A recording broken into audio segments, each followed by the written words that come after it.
Yo, thanks for tuning in, guys. This is Tony, that username though. Today, going to be installing another piece on my AR15. What do we have here? We got a Velocity one-piece single-stage trigger assembly with a 3-pound trigger pull, and it is a curved one. Here's this. Did quite a bit of research when looking into it. Apparently, the guy that is, I guess, the founder of this company branched off from Timney, if I'm saying that correctly, and decided to make his own triggers. Look at that, 100% made in the USA. Can't be better than that. Be a proud American. But with that being said, that is that. I'm gonna get started. I'm gonna take apart my AR, boom, and get this bad boy installed. So first things first, to this trigger install, after being online, is separate lower receiver from upper receiver. So I'm gonna go ahead and pop these pins right here and right here. So pop those through, flip it around, shimmy the back pin out. Oops. Well, I'm gonna do this. Safety check that bad boy real quick. Get that rack back. Down. Press trigger.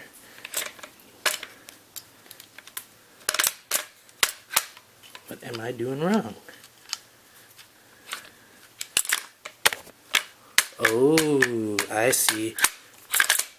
My foregrip is in the way, guys. That's why it won't crack forward.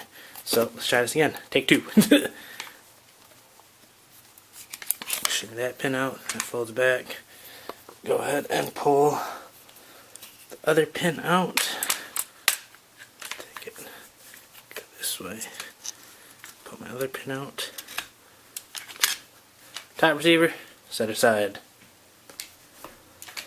Bottom receiver.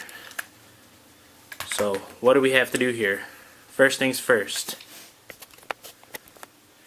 is you're gonna have to, in there, if I can get my flashlight out, is a Allen head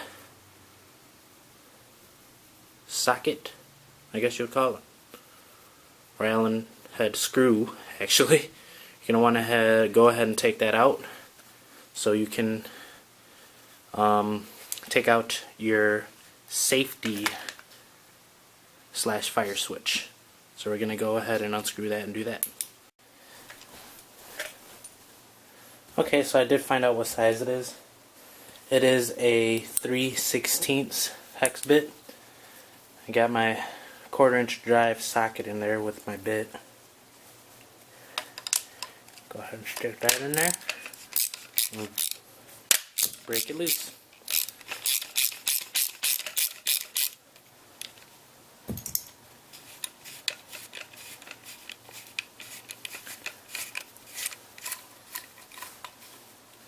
Want to be careful. Looks like I noticed right here right away there is a spring in there. I don't know if you guys can see it in there. Want to be very careful when pulling this up. So there we go. Looks like that pin right there is for your safety. I'm going to take this and just set it right here so I don't lose it on my toolbox. Go ahead and I will pop out the safety. Also, this came out too, which is for the safety. It's a spring, or not a spring, but a pin that will slide into that hole in the bottom right there. This smaller one right there. So go ahead and set that aside. Go ahead and pop the safety out. Okay, so this is what I had to do. Had it on fire. In order to bring it back, pull this back right here, lock it in, return, and it extracted right out. So that's that. Next part that you need to do is get a punch and punch these 2 pins right there out, and the trigger assembly will come right out of this. So some very light taps with one of my bits right in here. I didn't have a punch. I was able to hit these out. As you can see, they're starting to pop out. I'd go ahead and knock the first pin closer to the magazine feed first, then go ahead and pop the other pin. So I'm going to go ahead and just get those out real quick.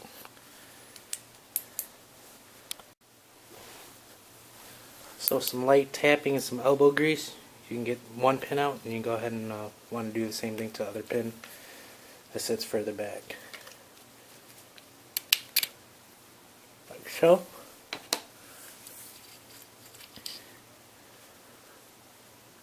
Pops right out.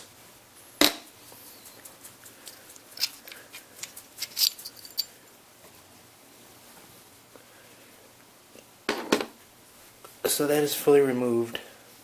Now let's go ahead and take a look at the velocity trigger and how it would go in.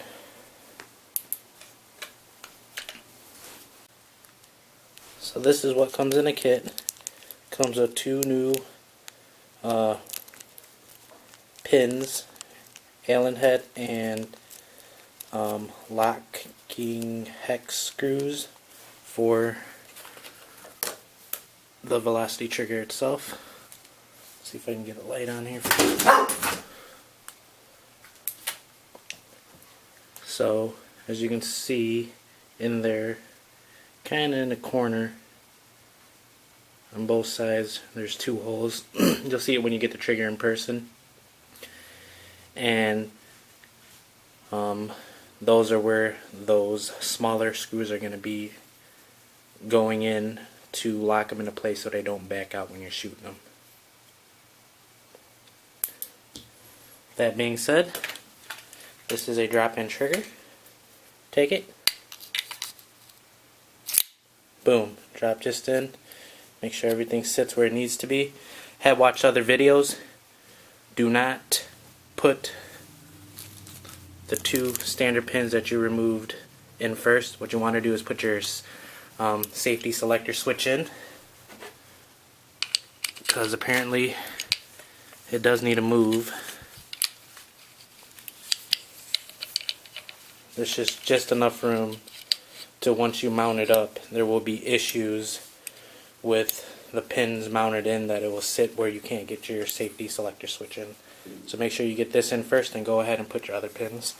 It also did come with some lube, Brickint, to protect your trigger. So I'm going to take my safety selector switch back up, I'm going to lube everything up and drop it in and get the pins in. Note to all you guys that are out there that are installing this trigger, mine came with directions. A lot of you said yours didn't. It says clearly, do not use Loctite, guys. Do not use Loctite. These were the instructions that were provided with me, step by step, of how to install the trigger.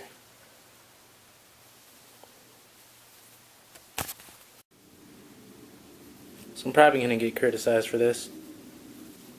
They did not tell me where I needed to put the grease in my directions, so I went ahead and greased the lube holes, the springs on there. I don't think it's going to do any damage to it.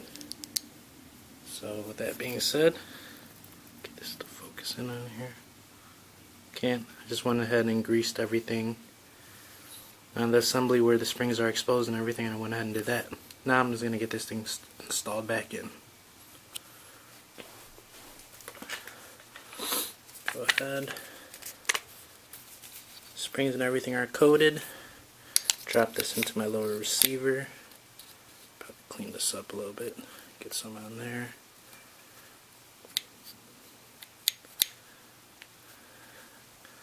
Clean that off of my receiver, the grease. Get my safety switch in there. Shift this around so I can get it in. These switches in. Now I'm going to go ahead and pop the pins that are supplied with my kit. Which are these in here.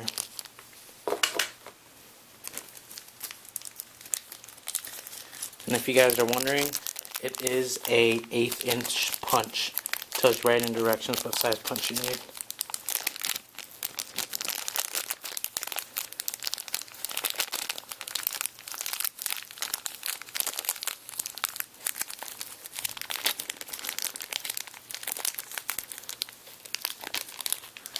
So I'm gonna go ahead and find where the holes are on this. Just like so.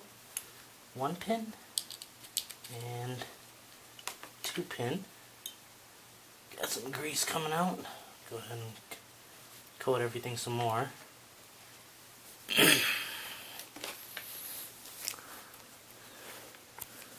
So as you can tell there, I do have the new pins installed. Set the grease aside. Just make sure everything sits flush. Got dog fur everywhere. Kind of irritating, but whatever.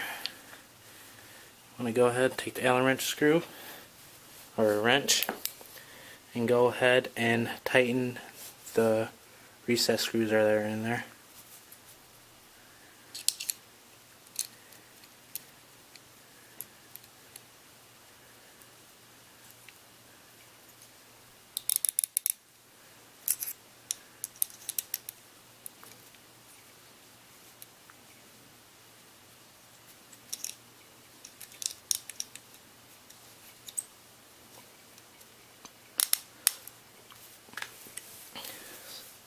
So I got both of them tightened down in there. Gonna make sure they're snug, but don't over torque them where they'll strip out because it is aluminum. Do not forget that.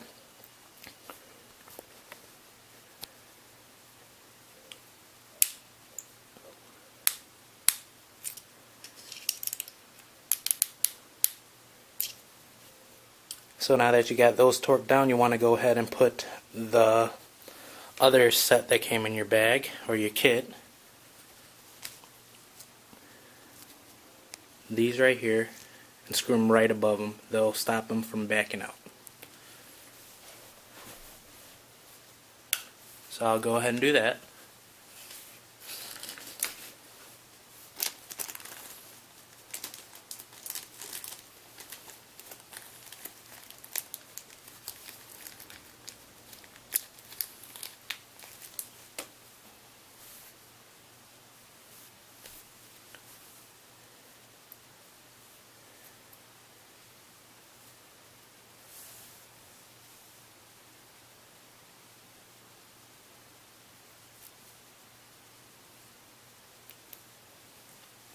Yep.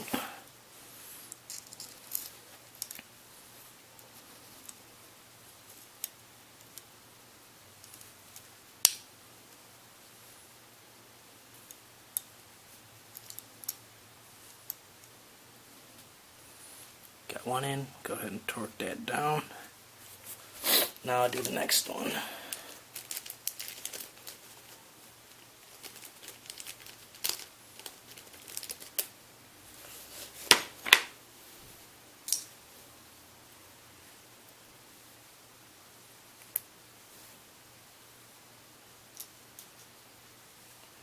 Uh-oh.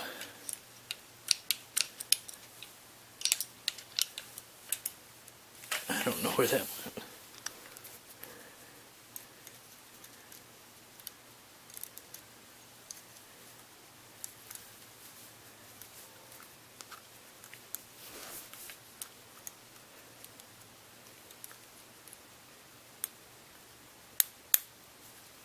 Make sure they're nice and snug. Don't over tighten it. Alright, that is that installed. Now you want to go ahead and install this pin that you removed from that hole right here. I don't know if you guys can get a good angle. And that is for your safety selector.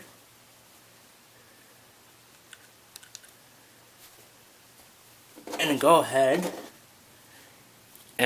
install your lower grip back. So now, should screw in like so.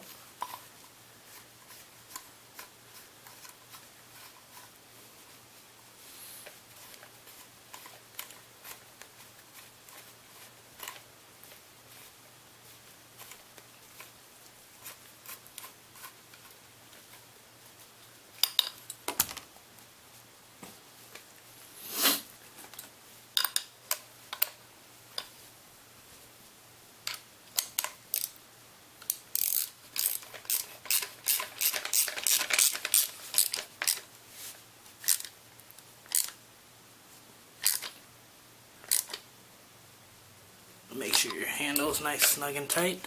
Go ahead and test your safety. Oops. Make sure you don't do that. Oops.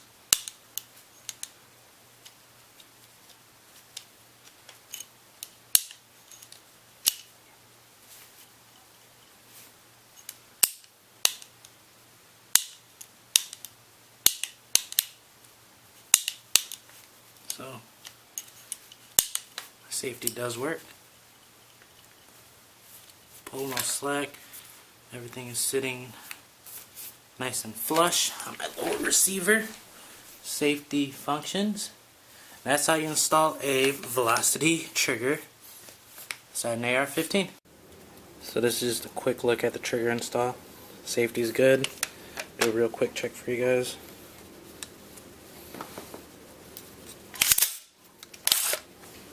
Safety check. Nothing in the barrel for you guys again. After I got it completely assembled. Safety fit switch functions. No mishaps. Put on fire. Real nice pull to it.